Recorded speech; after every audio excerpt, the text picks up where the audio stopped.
Je vais pas le brûler, moi, en fait. Je vais expliquer à mes étudiants qu'en fait, ceci aurait pu être un bout de diamant.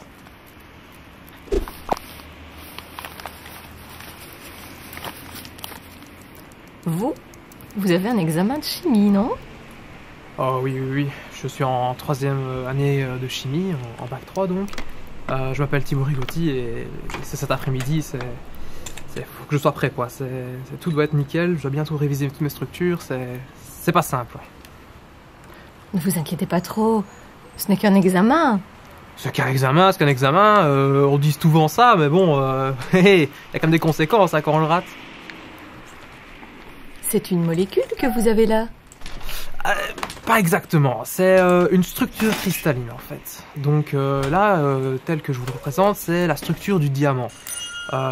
C'est plein de petits atomes de carbone, hein, donc que l'on représente avec ce modèle moléculaire. Et donc tous ces atomes de carbone sont reliés entre eux avec des liaisons que l'on représente par ces petits tubes comme ça. Et ces modèles moléculaires, c'est très pratique puisque ça permet de se représenter la molécule en 3D, dans l'espace. Et ça nous permet de comprendre toutes ces propriétés macroscopiques à l'aide justement de ces modèles qui sont microscopiques.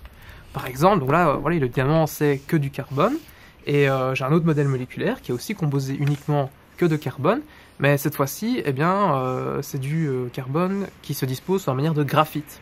Et le graphite, c'est typiquement le charbon que l'on retrouve dans les mines de crayon par exemple. Et vous savez comme moi que le charbon c'est certainement bien moins résistant que le carbone sous forme de diamant. Et tout cet aspect de structure qui nous permet de faire un lien entre les propriétés microscopiques et macroscopiques. Le bon, ouais. Le bon, ouais. Le bon, ouais. Le bon, ouais. Le bon, ouais. Le bon, ouais. Le bon, ouais. Le bon, ouais.